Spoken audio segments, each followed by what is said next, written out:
Hey, good morning, everybody. I am so thrilled that you're here today. Let's see if we can get me a little brighter. There you go. I'm so thrilled you're here with me today. We've been talking about boundaries lately with the women that I'm working with. I'm really dialing in that that's a problem and a challenge that most of us have to deal with for sure. Hey, Sherry, good to see you.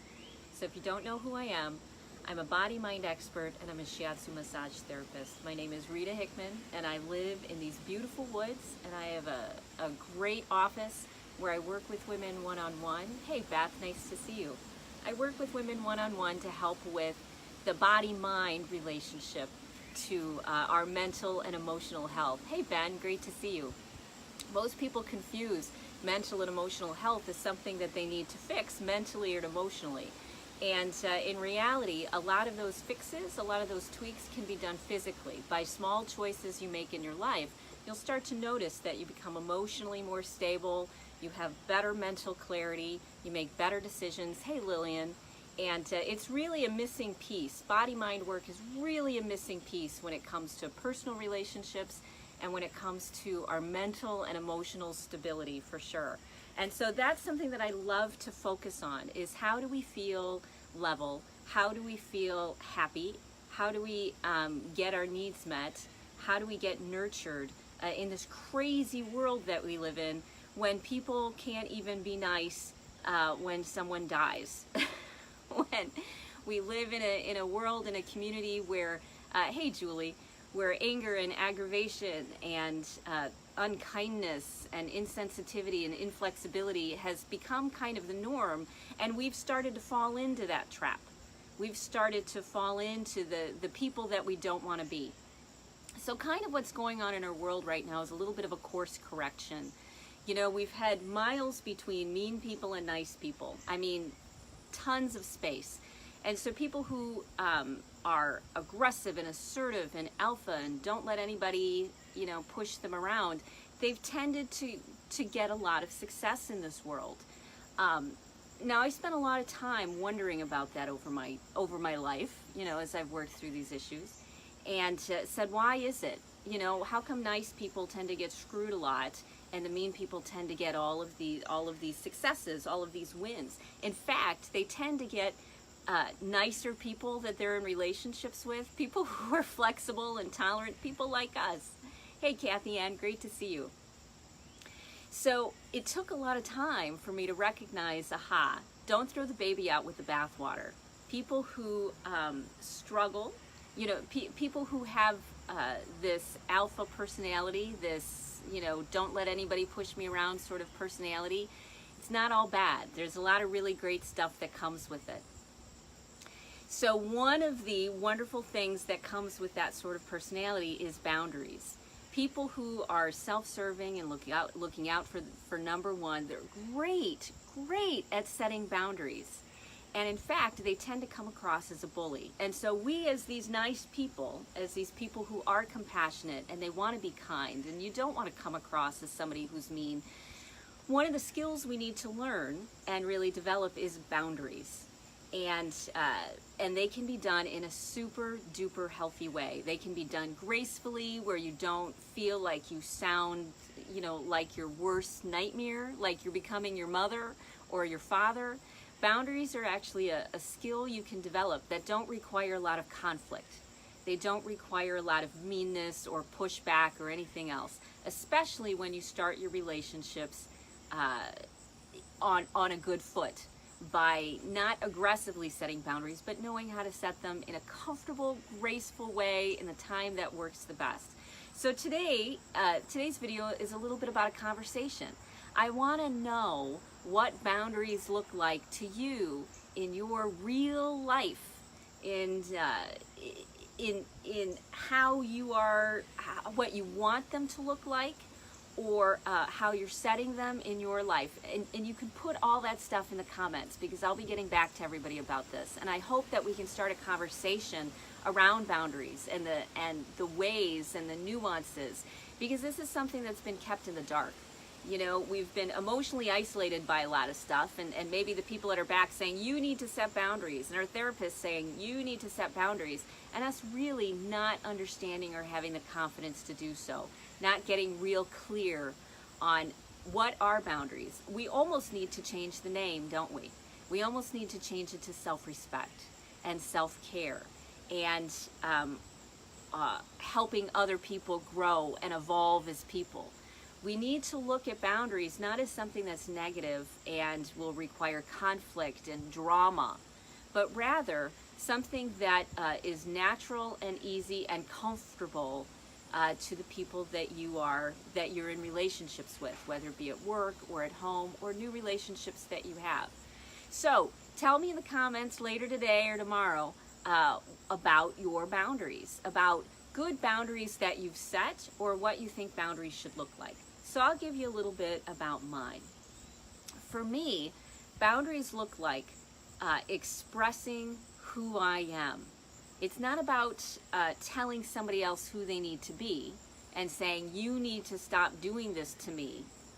Boundaries in my life look like, this is who I am and this is what I need. And if I don't get what I need, this is how I'm probably going to react or respond to it, because I'll need to stay balanced and centered, because otherwise it'll totally, distract me and send my life for a loop. So a boundary for me might look like, when I meet somebody new and I'm starting to get to know them, say, you gotta know, sometimes I can be a little bit blunt because I get, real focused on my topic. And so I would totally appreciate it if you would tell me when you need a break, yawn or raise your hand or something, because I want to respect that.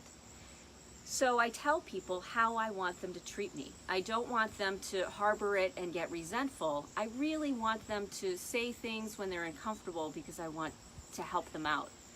When I'm in my professional practice, I make this really clear when I'm talking to people. I tell them, hey, this is what this is going to look like. This is what working with me looks like. And this is what I need from you. I need you to really be present and to let me know what your needs are so I can help you meet them. So this is great in a professional life, especially if you set things out at the beginning with a new job, or for me, a new client. But what do they look like in my personal life? They look like when something comes up for me, I once again bring it back to me. And I say, you know what, this is what I'm going through, and this is kind of what I need right now. And if I don't get what I need, this is how I'm going to have to respond. It's certainly not personal or that you're doing anything wrong or bad, but I'm going to need a break. It reminds me of when I got, when I was in training for massage, and I was in school and someone was working on me. And it was someone who I didn't feel good getting work done from. And so about 10-15 minutes into the session, I stopped it. And I said, hey, Trisha T. That's not what I said. I didn't say, hey, Trisha T. But I said, hey, you know what? I need to stop this. I'm feeling a little bit uncomfortable because this is bringing up some of my own fears and issues and aggravations. And this is what it's bringing up in me. And so I just need to take a break, but it's certainly not personal. This is what I need to do. Setting boundaries is about owning what you need, owning what you want, and then letting the people around you know, this is what I need and this is what I want, and I love myself and respect myself enough that this is how I'm going to respond. This is how I need to respond if I need to do something. That takes a lot of the edge away. Many times we, want to let things go, and because we don't want someone to feel personally attacked. And I got some really great insight from my psychologist around boundaries. And what she was talking about her own practice. And she says in her practice, when she sets a boundary with one of her clients, of course they get their feathers ruffled. Of course they get upset. Of course they're uncomfortable. They feel guilty. They feel like they did something wrong. Of course they did. And then they go away and they come back after they've self-reflected and say, you know what, you're right, that was rude. Eating during our session was rude, and I don't want to be that person. I don't want to do that. So telling people what you need and what you want and how you work best is really the key to boundaries. It's really the key to setting good boundaries. It's not about trying to force someone to be something else. It's about recognizing and tapping into how you work best and how you'll be able to give best to people. How you'll be able to give your best self, your most patience, your most tolerance, your most understanding, your most kindness is when you get these things met. And when you can express that to people, when it's about you respecting you and you honoring where you're at, people's feathers will get ruffled at first. But if you address it before you feel Looney Tunes, before you feel out of control, before you're so resentful and angry that you're going to make a point and you're going to make a point now, you know, that's of course going to cause problems. Unless you use it, you know, for a good reason, like you really need to bring a point home to somebody, then of course you got to do it. But generally speaking, if you handle boundaries as self-respect, as self-care, as self-love, as helping the people around you get the best out of you, as helping the people in relationships with you work better with you so they can get more of what they want in the long run. When you explain that to people like this, most people are very open to it, even if they're not open to it at first. So watch the process. Express yourself clearly in a way that they can hear you and they recognize this is a problem for you. This is seriously a problem that you need to deal with, and let them get their feathers ruffled, and then see what happens next. See if they come back or see if they go away. If they come back, then they're worth more of your time. They're worth your investment of time and energy of your life, because they're willing to work with you to create a collaborative relationship. If they go away and come back and they're still mad, or they have something to say, or whatever it may be, and they're not willing to self-reflect, then that's a relationship that isn't worth your tolerance, kindness, flexibility, compassion, and you can feel good about the fact that you set clearer and stronger boundaries with them in the future, because you know where they're coming from, which is not a place of self-reflection, not a place of wanting to create something greater than themselves. They're still stuck in where they're at in their journey, and that's okay. So I want to know what boundaries look like in your life. So here's your homework assignment today. I want you to put in the comments what a boundary looks like, or a problem that you have with a boundary, or what you think a boundary should look like. What should boundaries look like in your life? What have you seen? What would you love to be? Would you love to be, you know, She-Ra? Would you love to be, you know, Wonder Woman that doesn't take any crap from anybody? You know, what's your ideal boundary? Okay, what does that look like? So that's your homework assignment today. I want to hear from you, and thanks for being here.